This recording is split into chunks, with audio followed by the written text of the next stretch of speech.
Hello everyone, आप लोग का बहुत बहुत स्वागत है जीके ओशन यूट्यूब चैनल पर। I welcome you all to GK Ocean YouTube channel.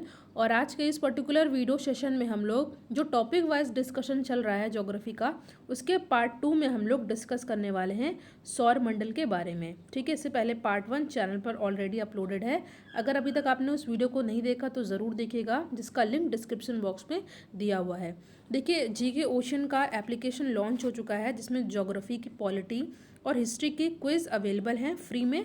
कल अपडेट भी हुआ है, तो अगर अभी तक आपने उस क्विज़ को अटेम्प्ट नहीं किया तो ज़रूर अटेम्प्ट कीजिएगा, इससे आपकी प्रैक्टिस भी होती जाएगी। तो चलिए हम लोग अपना आज का डिस्कशन स्टार्ट करते हैं। देखिए, कुछ जनरल इंट्रोडक्शन यहाँ पर दिया हुआ है, सामान्य परिचय। देखिए, पृथ्वी जिस पर हम रहते हैं, ठीक है, वो सौर मंडल का एक भाग है। ठीक है, इट्स पार्ट ऑफ सौर मंडल। ठीक है, सोलर सिस्टम। और सौर मंडल आकाशगंगा का एक भाग है तथा लाखों आकाशगंगाओं का समूह ब्रह्मांड कहलाता है। ठीक है, बहुत ही बेसिक इन्फॉर्मेशन से हम लोग स्टार्ट कर रहे हैं। ठीक है, इसका मतलब क्या है? इसका मतलब ये है कि सूक्ष्म अणुओं से लेकर, ठीक है, छोटी से छोटे अणुओं से लेकर के विशालकाय आकाश गंगाओं तक के सम्मिलित रूप को हम लोग क्या कहते हैं? ब्रह्मांड, यानी कि क्या बोलते हैं इसको हम लोग? यूनिवर्स। ठीक है, अच्छे से आप लोग इस लाइन को देख लीजिएगा, बहुत ही इंपॉर्टेंट चीज़ें यहाँ पे दी हुई हैं। बेसिक से हम लोग स्टार्ट कर रहे हैं। जो पहला लेक्चर ज्योग्राफी का हमने चैनल पे अपलोड किया है वो भी बेसिक से स्टार्ट है।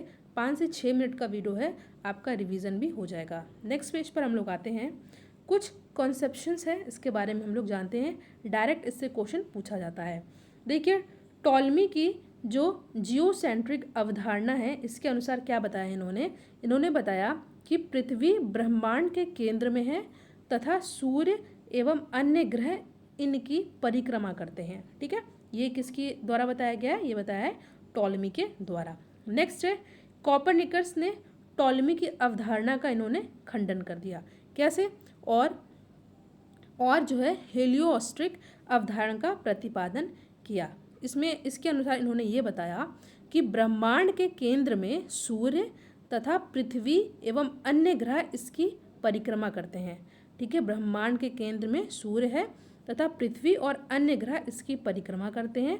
फलतः कॉपरनिकस को आधुनिक खगोल शास्त्र का जनक कहा जाता है। और ध्यान रखिएगा, ये स्टेटमेंट आपको अच्छे से याद कर लेनी है, इससे डायरेक्ट क्वेश्चन पूछा जाता है। ठीक है, पहला भी आपको अच्छे से याद कर लेना है, टॉलमी की अवधारणा और कॉपरनिकस, इनको क्या बोला जाता है?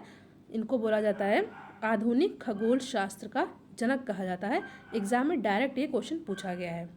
नेक्स्ट है ब्रह्मांड की उत्पत्ति के बारे में। ठीक है, the origin of the universe. देखिए, ब्रह्मांड की उत्पत्ति के विषय में 4 सिद्धांत प्रमुख है, जिसमें बिग बैंग सिद्धांत सर्वाधिक प्रचलित है और एवं ये मान्य भी है। ठीक है, इसे विस्तारित ब्रह्मांड परिकल्पना भी कहा जाता है। ठीक है, और इस सिद्धांत का प्रतिपादन जॉर्ज लेमैत्रे ने किया था। ठीक है, और बाद में रॉबर्ट वैगनर ने 1967 में इस सिद्धांत की व्याख्या प्रस्तुत की। एक एक चीज़ आपको अच्छे से याद कर लेना है, इसीलिए मैंने छोटे छोटे टॉपिक के फॉर्म में वीडियोस को बनाया है, ताकि आपको कोई भी कन्फ्यूज़न ना हो। ठीक है, विस्तारित ब्रह्मांड की परिकल्पना की पुष्टि डॉपलर प्रभाव से भी की जा चुकी है। ठीक है, यहाँ पे सेकंड जो यहाँ पे दिया हुआ, इसको आपको बहुत अच्छे से याद कर लेना है, एग्जाम में डायरेक्ट क्वेश्चन यहाँ से पूछा भी गया है। ठीक है, देखिए इसमें क्या बताया गया कि इस सिद्धांत के अनुसार ब्रह्मांड लगभग 13.7 वर्ष पूर्व भारी पदार्थों से निर्मित एक गोलाकार सूक्ष्म पिंड था। ठीक है, यहाँ पे बिलियंस होगा, याद रखिएगा। और इसका आयतन अत्यधिक सूक्ष्म और ताप व घनत्व बहुत ही अनंत था। ठीक है, अनंत था। और बिग बैंग की प्रक्रिया में इसके अंदर महाविस्फोट हुआ और ब्रह्मांड की उत्पत्ति हुई। ठीक है, विस्फोट के फलस्वरूप अनेक पिंड अंतरिक्ष में बिखर गए, जो आज भी गतिशील अवस्था में हैं, और कुछ अरब वर्ष बाद हाइड्रोजन एवं हीलियम के बादल संकुचित होकर तारों और आकाश गंगाओं का निर्माण करने लगे। बेसिक है, अच्छे से आपको रिवाइज कर लेना है अगर आपको आता है तो। होयल ने इस परिकल्पना के विपरीत स्थिर अवस्था संकल्पना के नाम से नवीन परिकल्पना प्रस्तुत की, लेकिन वर्तमान में बिग बैंग सिद्धांत को ही सर्वाधिक मान्यता प्राप्त है। नेक्स्ट है आकाशगंगा एवं निहारिका, गैलेक्सी एंड नेबुला। देखिए, आकाशगंगा के निर्माण की शुरुआत हाइड्रोजन गैस से बने विशाल बादलों के संचयन से होती है। इसे निहारिका कहा जाता है। देखिए, गुरुत्वाकर्षण बल के अधीन बंधे तारों, धूल कणों एवं गैस के तंत्र को ही हम लोग आकाशगंगा की संज्ञा कह देते हैं। ठीक है, हमारा सौर मंडल जिस आकाश गंगा में स्थित है उसे हम लोग मंदाकिनी कहते हैं। ठीक है, हमारा सौर मंडल जिस आकाश गंगा में स्थित है उसे हम लोग मंदाकिनी कहते हैं, पूछा भी गया है।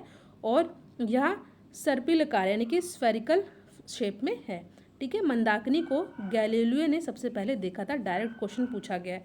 ठीक है, तो यहाँ पे हमने कुछ बेसिक चीज़ों को डिस्कस किया। नेक्स्ट पार्ट में हम लोग डिस्कस करेंगे तारे का जन्म और उनके विकास में के बारे में। ठीक है, origin and evolution of star. ठीक है, और सौरमंडल की संरचना के बारे में भी पढ़ेंगे। आई होप ये वीडियोज़ आपके लिए बहुत ही हेल्पफुल हो। Thank you so much for watching. Thank you.